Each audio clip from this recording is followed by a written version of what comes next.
네, 안녕하세요. 지구본연구소를 사랑해주신 여러분, 오늘은 어떻게 잘 지내고 계신지 궁금합니다.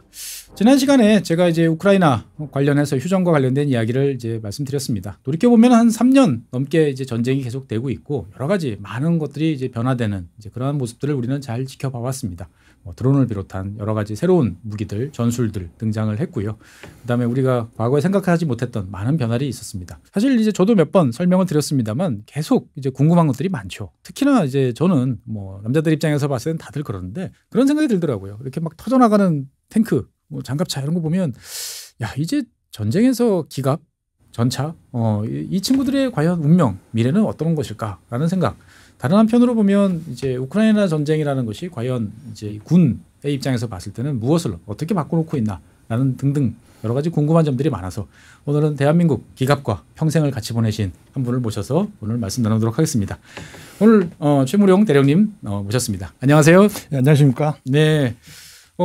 지금 현역은 아니시고 예편하셨죠 보면? 네, 제가 23년 9월에 23년 9월. 예, 그러면 이제 한 2년 정도 이제 전에 예편하셨습니다. 자기 소개 한번 말씀해 주시면 감사하겠습니다. 알겠습니다. 안녕하십니까? 저는 육군사관학교를 1990년에 졸업하고 소위로 인간한 후에 33년간 기갑장교 생활을 하다가 23년 9월에 대령으로 전역한 최무룡이라고 합니다. 엄청나게 오랫동안 상기감여단에서 전차 소대장 했고 네.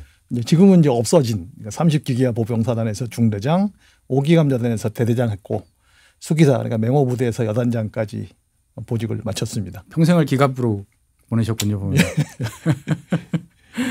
사실 이제 이 기갑이라는 병과 뭐 저는 이제 뭐 잘은 모르지만 어쨌든 남자라면 특히 대한민국 남성이라면 어쨌든 그냥 딱 생각만 해도 가슴이 뛰고 마음이 콩닥거리는 이제 그런 분야가 아닐까라는 생각도 들기도 하는데 막상 저도 이제 이리저리 다니다가 보면 기갑이라는 것들 보면 여러 가지로 참 이 쇳덩이랑 같이 지내는 건 쉽지 않은 일이겠다라는 생각도 드는데 남들이 다 많이 가는 뭐 보병이라든지 이런 길이 아닌 어떻게 보면 로망이 섞인 이 기갑이라는 병과를 선택하신 특별한 계기가 있으셨나요? 저희는 생도 4학년 2학기 때 이제 병과를 선택을 하는데 4학년 2학기 때 네. 뭐 생도가 병과에 대해서 뭐가 힘들고 뭐가 좋은지 어떻게 알겠습니까?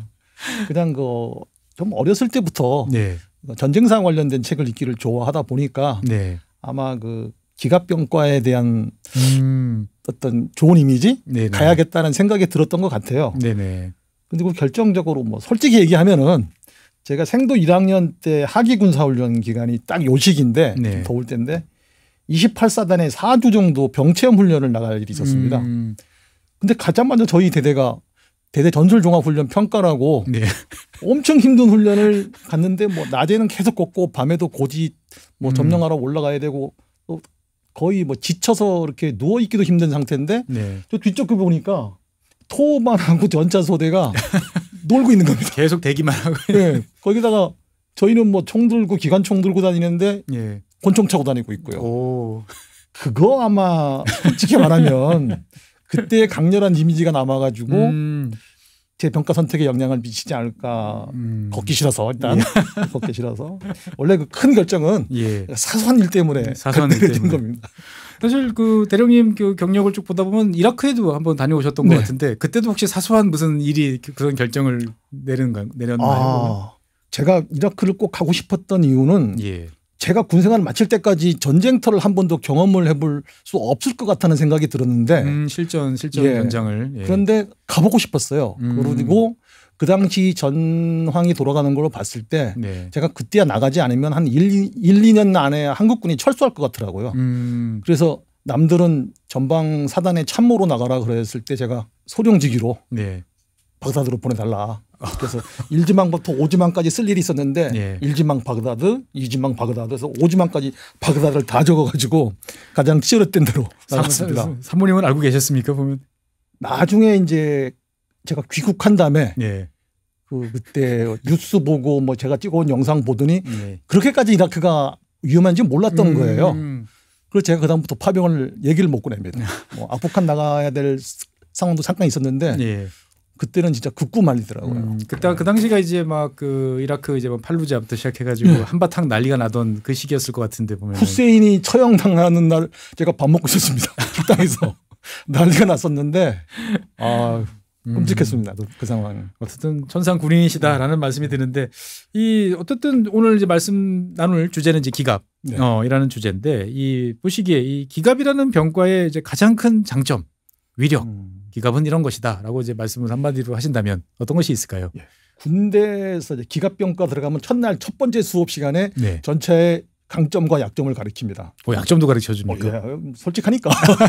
강점은 우수한 기동력, 강력한 화력, 그다음에 높은 수준의 방어력이라고 가르칩니다. 그 뭐 완벽한 존재 아닙니까? 그래서 제가 그래서 군인에게 군 부대에 있어서 이 세 가지보다 더 필요한 게 뭐가 있는가? 공수주를 다 갖췄다라고 하면 뭐 퍼펙트한 존재인데. 권투 선수가 펀치력도 빠르고, 세고, 펀치력 세고.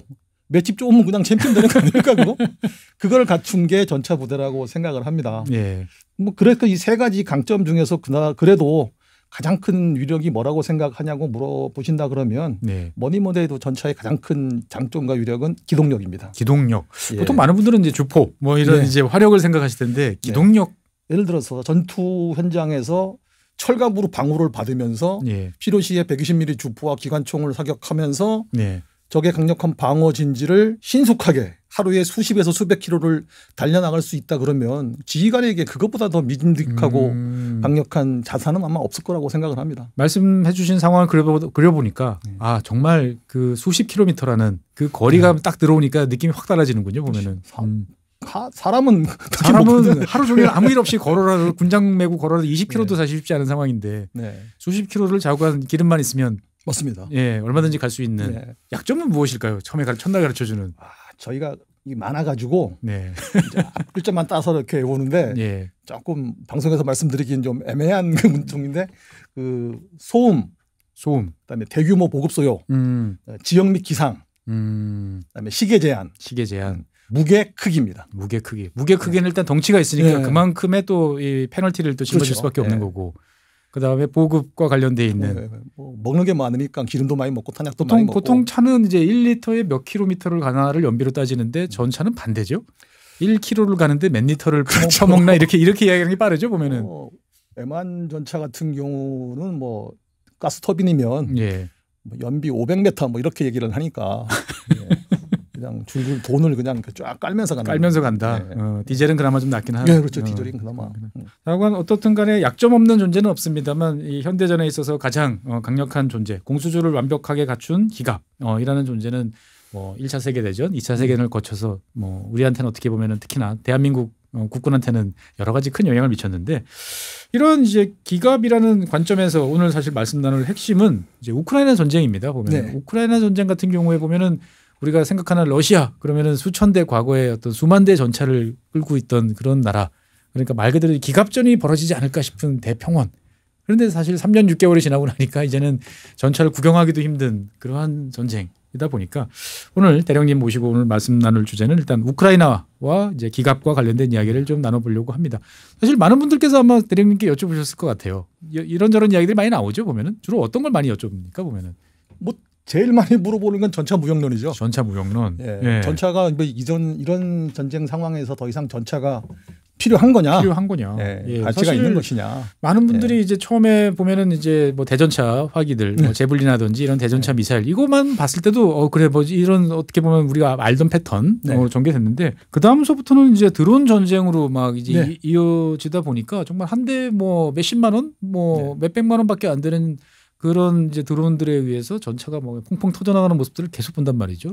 더더군다나 최근에 저는 정말 제일 놀란 거는 이제 주저앉은 전차에 대해서 드론이 정말 이렇게 모기가 사람 겨냥하듯이 이렇게 돌다가 제일 약한 맞습니다.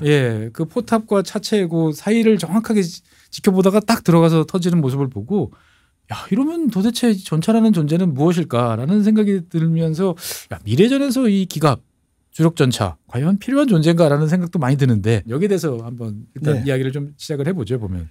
전차 무용론은 전차가 태어날 때부터 나온 얘기입니다. 아 그렇습니까? 그거 뭐 쏜무 전투나 깡부레 전투에서 전차가 최초로 투입되고 뭐 대규모로 투입됐는데 뭐 결과가 그렇게 썩 시원찮았습니다. 맞습니다. 보면은 뭐 대부분 뭐 가다가 고장 나고 네. 뭐 빼앗았던 땅도 뭐 후속 지원이 안 돼가지고 다시 뺏기고 뭐 그러다 보니까 네. 그 전차가 그렇게 방어를 해야 되는 독일군은 좀 처음에 놀랐는데 네. 나머지 운용하던 영국군이나 이런 연합군 쪽에서는 그렇게 별로 신통치 않은 평가를 내렸던 것 같습니다. 예. 그리고 우리가 2차 세계대전에 독일군 그러면 뭐 전격전 그러면서 네. 모든 게 다 전차로 쫙 밀고 나가고 뭐 그런 걸 생각을 하시는데 네네.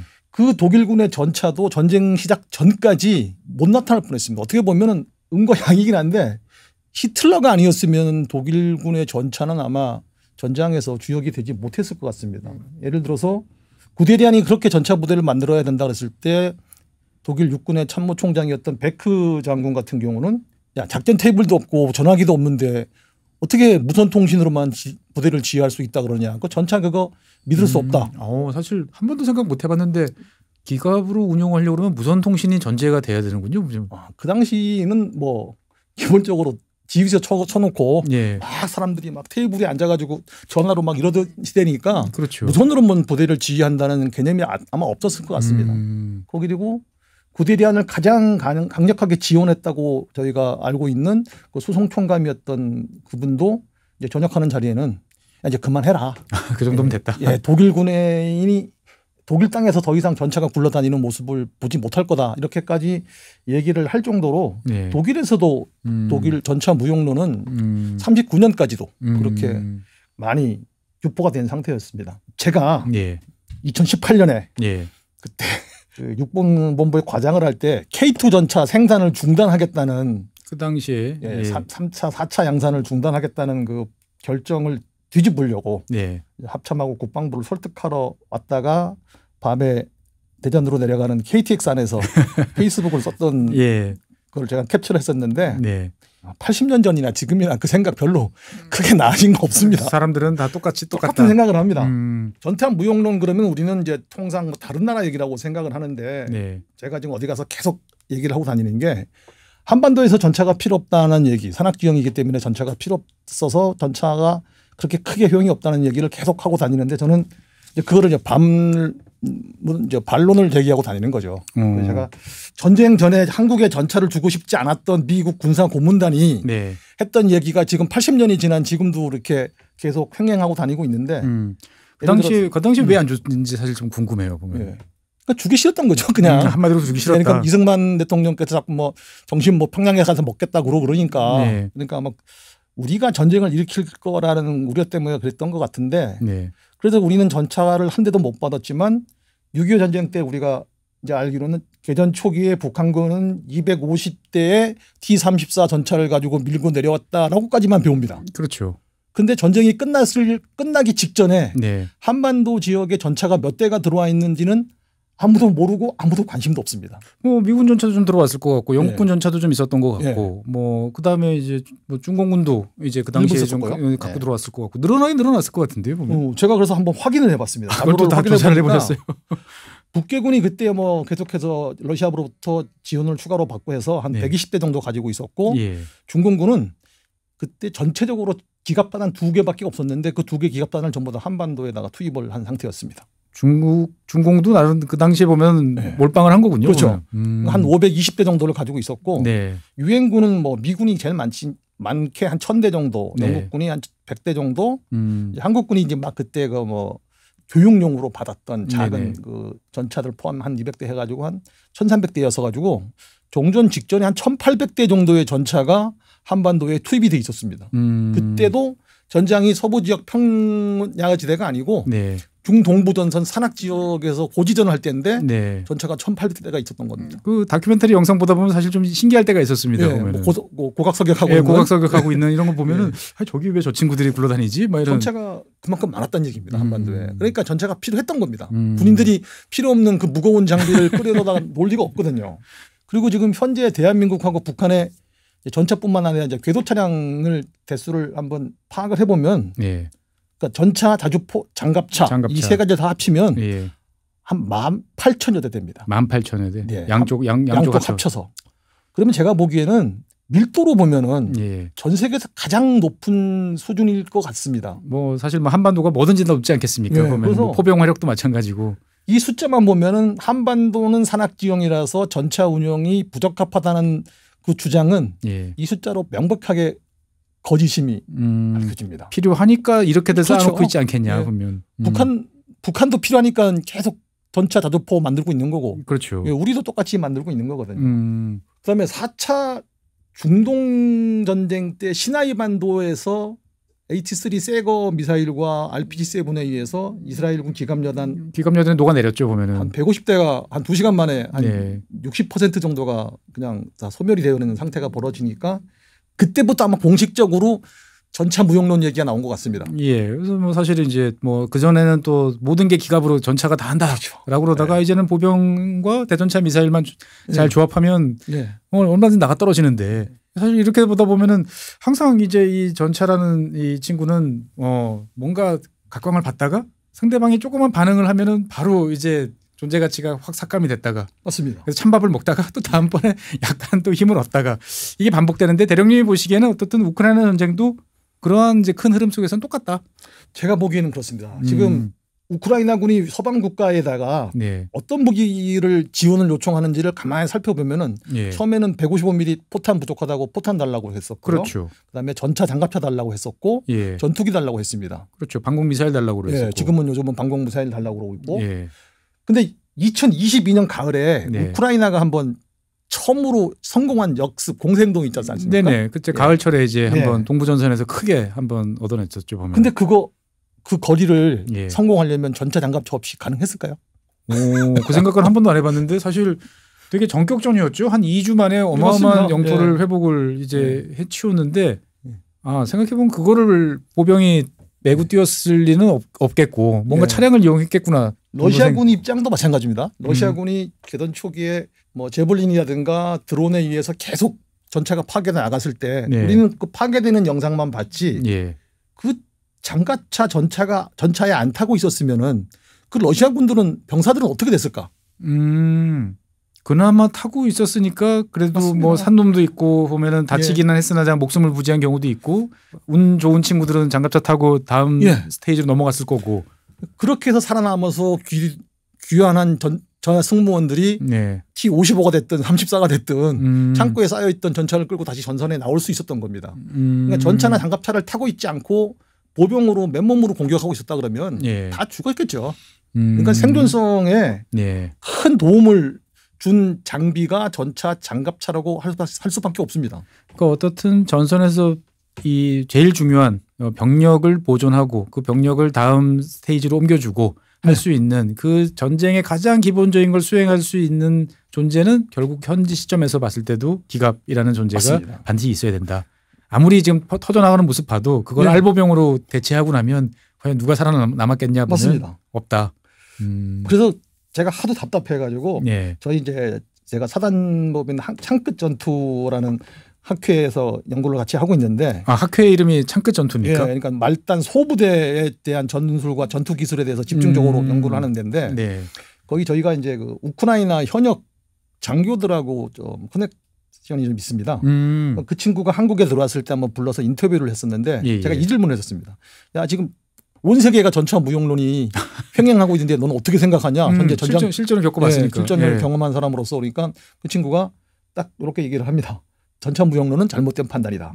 전차 장갑차 반드시 필요하다. 그런데 새로운 전술을 적용해야지만 살아남을 수 있고 대드론 방어 체계는 반드시 갖추어야 한다. 그러니까 이게 그 친구의 상황이 바뀌었으니까 뭔가 준비는 해야 되지만 어쨌든 이 장갑으로 둘러싸인 이 움직일 수 있는 존재라는 이 존재는 전쟁터에서 반드시 필요하다. 그렇죠. 많으면 많을수록 좋다. 그러니까 전차 장갑차가 없으면 작전 계획 수립 자체가 불가능하다고 얘기를 하니까 그 친구가 실제 전장터에서 싸우고 있는 친구이기 때문에 뭐 믿어도 될 것 같습니다. 그리고 앞으로 전차 무용론은 계속 나올 거예요. 계속 나올 거니까 이거를 뭐 없애버리겠다 이런 건 아니고 어쨌든 전차라는 존재가 있는 한 전차 무용론도 항상 같이 있을 거고. 그 인간 세상은 제가 보면 인간이 상상할 수 있는 모양으로 돌아가거든요. 그 나중에 뭐 제가 좋아하는 그 스타워즈라든가 미래 공상과학 영화 한번 보십시오. 전차나 전차와 비슷한 기능을 수행하는 장비나 기능이 없이 기구가 됐든 우주 어느 별에서 가서 전투를 하든 그런 영화 나온 적 있습니까? 생각해보면 그래요. 결국은 다 뭔가 저거는 뭐에서 모티브가 있겠고 저거는 뭐 결국 항공모함에서 이륙하는 함재기를 모티브로 했을 것 같고 생각해보면 그렇네요. 저거는 2차 세계대전 때 야마토에서 있던 이제 그 일본군 모습에서 바라본 전투기였을 것 같고 보면은 제가 최근에 이제 이거 관련된 연구를 하다 보니까 우연히 어디서 하나 이제 야, 이거 문장은 어디 가서 소개를 좀 해야겠다고 싶었던 문장이 그 호주군의 캐서린 투이 소장이라는 분이 하셨던 말씀이 있는데 탱크는 디너 재킷과 같아. 자주 필요하지는 않지만 필요할 때는 다른 어떤 것으로도 대체할 수 없다. 제가 보면은 이 말이 정확한 정답인 것 같습니다. 평소에는 돈 잡아먹는 귀신인 것 같고 뭔가 까다롭고 요구사항도 민감한데 어느 순간 상대는 가지고 있고 나는 없으면 정말 대처하기가 너무 어려운. 제가 그 경험 많이 해봤거든요. 해외 지참대에 가면은 뭐 저녁에 이렇게 공식적인 모임이 있는데 외국군 장교들은 대부분 만찬복이나 이렇게 그걸 입고 옵니다. 그런데 우리 한국군 장교들은 정복 입고 갑니다. 그 보면은 야 우리가 이 정도 사는 나라가 해외에 파견 나가는 장교들한테 예복을 제대로 집을 예복이나 만찬복 정도는 지급해줘도 되지 않나 하는 싶은 좀 자괴감을 좀 들 때가 있습니다. 어쨌든 그런 자괴감으로 봤을 때는 정말 딱 와닿는다라는 말씀. 그러니까 결국은 이제 실전을 치른 우크라이나군 입장에서 봤을 때도 한 대라도 더 많은 전차, 한 대라도 더 많은 장갑차가 있으면 훨씬 더 좋다라고 하는데 그런데 아까 이제 우크라이나군 장교가 이제 이야기해 준 것 중에 하나가 어쨌든 운영 전술은 바뀌어야 된다라는 맞습니다. 이야기를 해줬는데 사실 그 동안에 이제 우리가 역사적으로 봤을 때 기갑전 보면 어떻든 이것은 충격력 최대한 모아서 집중적으로 운영해야 된다라는 이야기들이 많이 나왔는데 우크라이나 전쟁 지금 3년 동안 대령님께서는 뭐 현역 계실 때 그리고 예편하셔도 이제 계속 지켜보셨을 텐데 어떤 평가를 내시겠습니까? 우크라이나군, 러시아군 영 엉망이다 아니면 나름대로 하고는 있으나 갈 길이 멀다. 제3자적인 관점에서 봤을 때는 어떻습니까 보면? 요즘 전차 무용론 얘기 잘 안 나오죠. 요즘에는 좀 많이 들어간 것 같아요. 그러니까 전술적으로 운영을 비교적 잘 하고 있다는 얘기입니다. 그 전쟁 초기에 러시아군이 전술적으로 실패했던 이유는 제가 보기에는 일단 우크라이나군을 너무 과소평가했다. 경적 필패는 뭐 영원한 진리고. 그렇죠. 그래서 그러다 보니까 초기에서 뭐 키이우 방향으로 공격할 때도 봤겠지만 비전술적인 기동을 하는 경우가 많았죠. 그렇죠. 그리고 투입됐던 러시아군들은 자기네가 어디 가는지도 모르고 훈련도 제대로 안 된 징집병들이 대부분 전차를 몰고 장갑차에 타고 내려가다가 한 3일 가니까 이제 기름도 안 와 먹을 것도 안 줘 그러니까 전차 장갑차 버리고 가고 우크라이나 농부들이 트랙터로 끌고 가고 뭐 그런 현상이 맞아요. 그런 일들이 참 많았었죠. 이게 어떻게 가능한가. 반면에 우크라이나군은 일단 자기 지역이니까 익숙하죠. 러시아를 아주 철천지 원수로 아니까 전투 의지가 불타올라 모르고 그다음 서방으로부터 받은 제브린 같은 최첨단 대전차 무기도 가지고 있었고 거기다가 요즘 주식 많이 올라 있던 거 팔란티어에서 지원을 받아서 GIS 아르타라는 자동화된 화력 통제 시스템을 가지고 있어서 가장 빠른 시간 내에 대규모 화력을 투사할 수 있는 능력까지 갖추고 있었던 겁니다. 우린 처음에 잘 몰랐지만 그러다 보니까 방어전을 치르기에는 충분한 역량을 가지고 있었던 겁니다. 우리가 잘 몰랐지만 그런데 현재는 우크라이나군이나 러시아군이나 새로운 전쟁 환경에 비교적 적응을 잘 하고 있는 것 같습니다. 특히나 그 드론의 위협을 포함해서 새로 지금 도출되고 있는 위협에 대해서도 전술적으로 잘 적응하고 있는 게 아닌가 생각하는데 특히 러시아군 같은 경우에는 우크라이나가 쿠르스크 지역을 기습 점검을 해서 그때부터 이제 쿠르스크 지역에 전투를 하는데 이 시기 전과 후의 전술이 많이 바뀐 거를 확인할 수 있습니다. 그때 이제 북한군도 투입된 전선이 거기죠 보면은. 쿠르스크 전투 이전까지는 어떻게 보면 구소련군의 그 재파식 공격 전술을 그대로 사용해서 될 때까지 계속 밀어넣는. 포병 활용 먼저 타격을 하고 보병이 들어가서 돌파구를 마련하고 돌파가 생기면 뒤에 있던 기갑부대가 중심으로 돌진하는 그런 단순한 그 전술을 사용하다가 보병과 전차가 드론과 우크라이나군의 드론과 포병에 의해서 각계 격파되니까 쿠르스크부터는 이제 제대로 된 제병 협동 작전을 실시합니다. 기기화 보병과 포병이 전 기갑부대가 분리되지 않고 동시에 협동 작전으로 돌파를 하고 가면서 이제 광섬유 드론까지 재밍되지 않는 광섬유 드론까지 투입이 되니까 우크라이나군이 이때 상당히 쿠르스크에서 많이 피해를 당하죠. 그러니까 평소에는 하나씩 오다 보니까 각계파를 통해 가지고 얼마든지 대응을 했는데 이제 러시아군이 어떻게 보면 소규모지만 제병 합동으로 이제 공격을 가해오기 시작하니까 대응하기가 상당히 난감해진 상태에서 하나씩 돌파를 당했다. 거기다가 뭐 북한군과 추가적인 전투력까지 투입이 되니까 러시아군의 전투력은 계속 올라갈 수밖에 없고 그 결론적으로 우크라이나군이야 뭐 개전 초기부터 전술적으로 상당히 우수한 모습을 보였고 러시아군은 큰 틀에서 보면 여전히 병력을 갈아넣는 그 소모전적인 양상을 계속 보이고 있지만 세부적인 전술 양상은 바뀌었다. 바뀌고 지금 환경에 적응해 나가고 있다. 그래서 지금은 전술보다는 전투 의지와 지속 지원 능력을 누가 더 가지고 있느냐, 그래서 누가 더 오래 버틸 수 있느냐가 전쟁의 승패를 결정할 수 있지 않을까 생각합니다. 실제로 그 대령님이 보시기에 보면은 저는 밖에서 보면 그렇습니다. 이 기갑 부대를 딱 보면 첫 번째로 저 기름을 도대체 얼마나 대줘야 되나 라는 거 첫 번째. 그다음에 야, 저 탄약이나 이런 것들 같은 경우 다 쇠덩인데 저거를 어떻게 보급을 하느냐 참 신기하다라는 거가 있고 다른 한편으로 보면 저는 이제 어디 다니다가 이제 그 야영 이렇게 훈련하다 야전에서 이렇게 있는 걸 봤는데 병력이 생각보다 기갑 부대가 되게 적더라고요. 네. 예. 그러다 보니까 저거 만약에 누가 기습적으로 밤에 자고 있는데 기습하면 어떡하지? 자체적으로 방어가 될까? 뭐 이런 걱정이 막 되더라고요. 네. 전차 부대는 그래서 이제 기본적으로 제병협동 작전을 기본으로 하는 부대입니다. 그러다 보니까 훈련을 하거나 뭐 작전에 투입되면은 기계화 보병을 배속을 받거나 아니면 우리가 전차가 기계화 보병에 배속이 되죠. 그래서 이제 보병의 보호를 주든지 직결지 안에서 활동을 하게 됩니다. 단독으로 활동할 수는 없고. 전차는 혼자서 할 수 있는 게 별로 없습니다. 그러니까 사실 이제 저는 우크라이나 전쟁을 보면서 참 느꼈던 게 지금은 이제 뭐 잘 적응했다라고 하는데 적응이 그냥 살아남기 위해서 다 이렇게 분산돼 가지고 막 뒤집어 쓰고 낮에는 진짜 안 움직이고 밤에만 그것도 아주 제한적인 범위 내에서 여러 가지 이제 우산을 2중 3중으로 뒤집어 쓰고 이제 간단 말이죠. 근데 제가 역사적으로 보면은 기갑이라는 것은 항상 공격적이어야 되고 그다음에 모여야 되고 이렇게 이제 가야 되는데 실제로 우크라이나 전쟁에서는 모이면 아주 그냥 여러 가지 타격 수단에 의해서 어떨 때는 뭐 그 하이마스에서 이제 타격을 받든지 어떨 때는 드론에서 타격을 받든지 속탄 타격을 받든지 계속 된단 말이죠. 그러니까 결국은 이렇게 되면은 기갑은 살아남는데 주력하다 보면은 결국은 그 다음서부터는 이제 그냥 명맥만 유지하는 거 아닌가라는 생각이 들기도 하는데. 저희가 군사적으로 이제 집중이라 그러면 두 가지 정도로 크게 나눕니다. 그러니까 뭐 내선 집중 이런 용어를 쓰는데 그러니까 내선 집중은 쉽게 얘기해서 이제 방어 부대가 이렇게 원 형태로 방어를 하고 있다 그러면 내부의 중심에 예비대를 가지고 있다가 공격하는 부대가 돌파를 시도하는 지역에다가 그 예비대를 투입해서 적보다 상대적으로 병력을 빠르게 움직일 수 있다. 집중하는 동쪽 문이 뚫렸다 그러면 잽싸게 뛰어가서.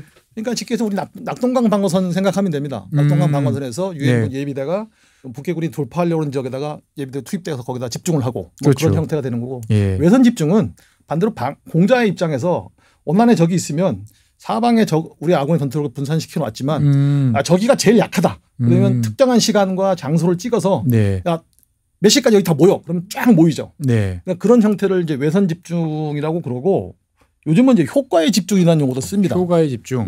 그래서 뭐 사이버라든가 전자기전의 어떤 그런 전쟁 방식의 효과까지 포함해서 그게 이제 특정한 시간과 장소에 거기에 딱 집중을 하게 되면서 이제 아군이 전투력의 우세를 달성하게끔 하는 그런 얘기를 하는데 현재 우크라이나 러시아 전쟁에서 전차 부대가 기갑 부대가 집중할 수 없는 것은 명백히 드론의 그렇죠. 모이기만 하면 뭐 그냥 터져 나가는데 뭐 24시간 전후방을 가리지 않고 하늘을 떠다니면서 거기다 열영상까지 있으니까 뭐 어디 웬만큼 은폐해놔도 다 드러나는 상태인데 그래서 전차 부대가 지금 뭐 기본적으로 집중이 아니라 소산을 해야지 살아날 수밖에 없는 상황이다 보니까 거기까지는 이제 누구나 다 이제 생각을 합니다. 야, 전차 부대가 모이면 금방 죽겠구나 그런 생각을 하는데 문제는 보병도 소산을 해야 됩니다. 하긴 뭐 보병 그렇네요.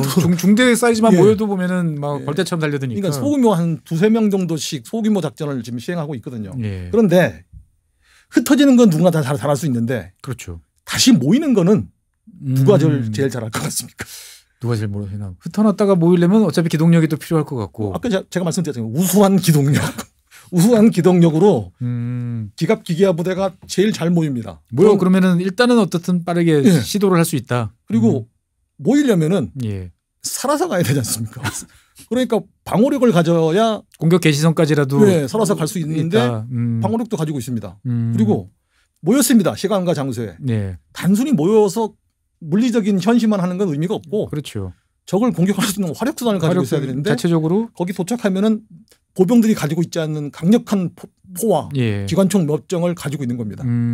그러면 이런 조건에 가장 부합되는 지상 무기 체계가 뭐가 있을까? 전차밖에 없죠. 그러니까 결국 공세를 하기 위해서는 기갑이라는 세력은 있을 수밖에 없고 생각해보면 그런데요. 터져나가는 건 터져나가지만 어떻든 공격 개시선에 모여 있을 때 누가 모였어, 누가 왔어라고 보면은 그래도 확률적으로 이 기갑 기보가 제일 많이 있을 수밖에 맞습니다. 없고 일단 모이고 나서 힘을 발휘하는 것도 기갑일 수밖에 없다. 맞습니다. 뭐 드론의 역량이 커지면서 앞으로 기갑 부대가 이전처럼 대규모로 집중할 수 있는 것은 제한될 거고. 하지만 작전 환경과 위협이 변했으면 당연히 전술도 변해야 됩니다. 그 전까지는 막 정말 우리가 뭐 기갑 군단, 사단 뭐 이렇게 해서 대규모 운영을 전제로 했다면 이제는 흩어졌다가 정말 효과적으로 잘 모여서 뭐 중대 사이즈라도 어떻든 잘 전투를 시행하는 게 필요하다. 창과 방패에 끊임없는 그 투쟁인 것 같습니다. 어떻든 이 역사적으로 봤을 때 보면은 처음 1차 세계대전 때는 이 집중보다는 다 분산을 시켜가지고 보병을 지원하는 쪽에 갔다가 2차 세계대전 때도 집중을 하는 게 좋다라고 또 한 80년 가까이 또 오다가 지금은 또 이제 분산 형태로 또 이제 가는 여러 가지 이제 상황이다라고 이제 볼 수가 있는데 어쨌든 대령님께서 보시기에는 그래도 공격이라는 역량을 봤을 때 보면 공수주를 갖추고 있는 존재가 과연 뭐가 있느냐. 드론 가지고 공세 펼 수 있겠느냐. 맞습니다. 저희가 그런 얘기 하거든요. 지나가면서. 비기거나 지지 않으려면은 방어하면 되고 전차 부대 필요 없다 그러면. 그렇죠. 뭐 지뢰박 깔고 뭐 포병으로 도배하고 보면은. 근데 이기겠다는 의지가 있으면 전차를 집중적으로 운용해야 된다. 그러니까 결국은 필요한데 최대한 많이 살아남을 수 있도록 해야 되고 운영 전술을 바꿔야 되는 그런 과제다라고 이제 말씀드리겠습니다. 어쨌든 여러 가지 이제 뭐 벌써 시간이 이제 많이 갔습니다만 제가 사실 궁금한 거 하나는 러시아 전차는 좀 작고 가볍고 그에 비해서 이제 미국이나 독일군 전차는 크고 무거워서 이제 중방어 능력이 좋다라고 했는데 지난 2023년인가요? 우크라이나군이 그렇게 이제 간청하던 기갑 전력들이 이제 모였단 말이죠. M1 에이브럼스 전차도 나오고 그다음에 레오파드 전차도 이제 그것도 이제 꽤 개량된 전차들 나와서 이제 대규모 공세를 이제 헤르손 뭐 이쪽 지역에다가 공세를 가했단 말이죠. 근데 대공세라고 막 이야기를 붙였는데 사실은 거의 한 시작하자마자부터 시작을 해가지고 했는지 안 했는지도 모르게 지도에서 표시해 보면은 과연 이게 잘 드러나지도 않을 정도로 됐단 말이죠. 그러니까 이런 것들이 러시아군이 잘해서 못한 것인지 아니면 이제 현대전에서 봤을 때 보면은 방어전이 공격 전력을 쉽게 이제는 제압할 수 있는 상황이 계속 연출이 되는 건지 이게 사실 궁금해지더라고요. 보면은 우크라이나군이 공격했는지 안 했는지도 모르게 그냥 실패로 끝난 거 맞고. 근데 단순히 이제 저희 그때는 막 FPV 드론이 막 날아다니고 막 그럴 때니까 단순히 드론 때문에 우크라이나군이라든가 이런 이제 공세가 좌절된 것 같지는 않고 당시 그 가만히 보시면은 그때 러시아군이 평원에다가 지뢰, 용치장애물, 철조망 뭐 이런 거 쫙 깔아놓고 거기다가 대전차 미사일, 전차, 거기다 드론까지 그 제병 협동으로 방어망을 설치를 했죠. 그러니까 당연히 실패하는 겁니다. 80년 전 쿠르스크 전투를 다시 재현했다. 그렇습니다. 아무리 창이 날카로워도 천이 계속 수백 겹으로 있으면은 들어오다가 결국 더 이상 못 들어오는 그 원리는 예나 지금이나 똑같다. 맞습니다. 그 혹시 기갑병과 상징 마크 보신 적 있으십니까? 삼각형으로. 삼각형이라는 것만 알고 있습니다. 보면은. 그 삼각형 마크 보시면은 거기 안에 노란색, 파란색, 빨간색 들어 있습니다. 그렇네요. 저 상징이 뭡니까 보면은? 노란색은 기갑이고 파란색이 보병이고 빨간색이 포병입니다. 그러니까 뭐 우리 기갑여단 마크도 대부분 이렇게 노란색, 빨간색, 파란색으로 이렇게 돼 있는데 이 기갑병과는 우리가 태어날 때부터 우리가 스스로 한계를 가지고 있다는 것을 알고 있었던 겁니다. 그러니까 전차부대 단독으로는 웬만해서는 작전에 성공할 가능성이 낮습니다. 그래서 제병협동 작전만이 기갑부대가 승리할 수 있는 유일한 전술이라는 것도 알고 있습니다. 위에서 말한 것처럼 제대로 된 방어선에 기갑부대가 투입이 되면은 100이면 100 다 패배합니다. 뭐 제가 기갑장교지만 이건 거의 뭐 정설에 가깝습니다. 죽으러 간다. 기갑부대의 장점은 강력한 방어선 중에서 특정 지역의 작은 틈, 돌파구가 생기면 그 틈으로 밀고 들어가서 확 넓혀버리는 돌파구를 확장하고 중심으로 치고 들어가는 신속하게 돌진하는 능력입니다. 근데 가만히 보면 이런 전술은 유구한 전통이 있습니다. 옛날 기병대들도 그렇지 않습니까? 네, 맞습니다. 그 나폴레옹 시대 영화 한번 떠보려 보면은 영국이나 프로이센군이 전열보병이라 해가지고 멋진 옷 입고 총 들고 왜 저렇게 가는지 모르겠지만 걸어옵니다. 그럼 프랑스군이 쇳덩어리 포병을 사격을 해서 그 전열보병 대형을 틈을 만들죠. 그렇죠. 입 빠진 빛을 만들어 버리죠. 그러면 영국군과 프로이센군은 지휘관들은 어떻게든지 뒤에 병력을 집어넣어서 그 틈을 메꾸려고 그러고 틈을 노리고 있던 프랑스군 기병은 신속하게 상대적으로 빠르게 그 틈으로 기병이 투입하려고 노력을 합니다.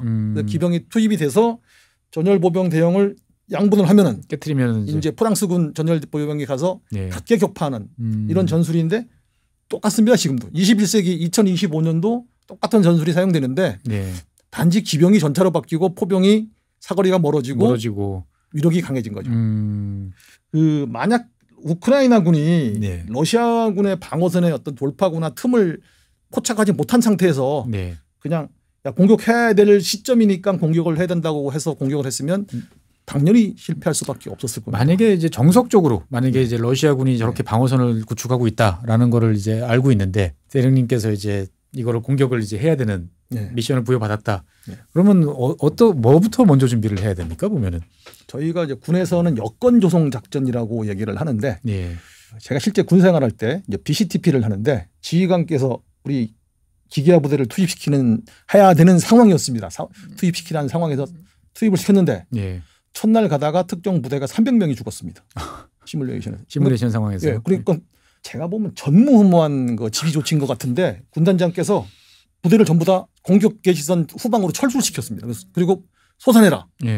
그러면 그는 공격을 안 하십니다. 그리고 포병으로 계속 화격을 해가지고 그러니까 훈련 통제하시던 통제관들이라든가 상급부대 지휘관들이 야, 너 지금 뭐 하고 있는 거냐 그러니까 그분께서 하신 말씀 제가 지금도 기억하는데 야, 우리 부대가 투입되는 거는 한반도 전쟁에서 국가의 운명을 건 전투인데 이렇게 여건 조성이 안 된 상태에서 나는 우리 부대를 투입할 수 없다. 여건 조성 한 이틀이고 3일이고 우리가 요망했던 북괴군의 전투력 수준을 낮춰놓은 상태에서 난 들어가겠다 그래가지고 버티셨습니다. 그러니까 이게 제일 잘 활동할 수 있는 그 여건이 조성될 때까지 그렇습니다. 참고 기다리다가 투입해야지. 여건 조성이 되지 않은 상태에서 공격을 하면은 기갑부대가 뭐 만능도 아니고 천왕부적도 아니기 때문에 들어가면은 당연히 격파될 수밖에 없습니다. 그러니까 일단 지뢰지대도 제거해야 되고 철조망도 제거해야 되고. 맞습니다. 그러면 당연히 이제 공병들 투입돼야 되고 그다음에 공병들 보호하기 위한 여러 가지 조치들도 같이 이루어져야 되고 충분한 뭐 제압 사격이라든지 이런 걸 통해 가지고 후방에서 들어오는 것도 막아야 되고 준비할 게 장난이 그래서 제가 다시 한번 말씀드리지만은 전차 부대는 제병합동 부대라고 말씀을 드렸는데 만약에 제병합동 부대가 구성이 돼서 총합 전투력이 10이라고 얘기하면은 우리는 전차를 중심으로 구성된 제병합동 부대는 비록 총합은 10이지만 공격을 시작하게 되면 그 시너지 효과가 50이 될 수도 있고 100이 될 수도 있습니다. 그래서 제가 그 가장 상징적인 예가 뭐가 있을까 하고 이제 어디 가서 뭐 이제 초급 간부들한테 이렇게 얘기할 때 이제 아이언맨 얘기를 합니다. 아이언맨. 토니 스타크는 아이언맨 수트를 입지 않으면 전 세계에서 가장 똑똑하고 돈 많은 그냥 아저씨입니다. 그리고 그 아이언맨 수트를 착용하면은 세계적인 전 세계 전 우주를 통제하는 타노스까지도 이길 수 있는 존재가 되는 거죠. 그러니까 상상을 초월하는 힘을 갖는 거고 마찬가지로 아이언맨 수트도 토니 스타크가 입지 않으면 그냥 전 세계에서 가장 비싸고 튼튼한 그냥 옷입니다. 그렇죠. 옷걸이에 걸리는 옷입니다. 그래서 토니 스타크와 아이언맨 수트가 만나면은 우리가 상상도 할 수 없는 시너지 효과를 내듯이 기갑부대 그다음에 나머지 제병합동 부대에 들어오는 기계화 보병, 포병, 공병, 방공, 뭐 공군, 육군, 항공 이런 전력들은 다 통합돼서 제병합동 작전을 할 때만 충분한 역량을 발휘할 수 있는. 그러니까 이제 우크라이나군도 당시에 이제 공세를 할 때 그거를 모르진 않았을 텐데 여건이 맞습니다. 어떻게 보면 그거를 훈련을 시키고 거기에 맞는 작전 계획을 짜고 뭐 할 시간과 어떤 비용과 여건이 되지 않았기 때문에 쫓기듯이 작전을 한 끝에 결국은 실패했다 이렇게 이제 정리를 해볼 수 있겠군요. 그 시기를 놓치면은 좀 애매한 상황이 생길 수 있었을 수도 있습니다. 저도 그런 것 같아요. 왜냐하면은 야 지원하셨는데 성과를 내야지라고 하는데 더 기다려야 됩니다. 더 쌓아놔야 됩니다라고 언제까지 버틸 수 있겠느냐라고 생각하면 정치적인 압력이 아마 일부 있지 않았을까. 상당했을 것 같습니다. 예, 특히나 뭐 성과가 있어야지 서유럽 국가에서 또 추가적인 지원했을 텐데. 예. 뭐 우리가 뭐 진짜 100대씩 이렇게 보내줬는데 성과가 보여야지.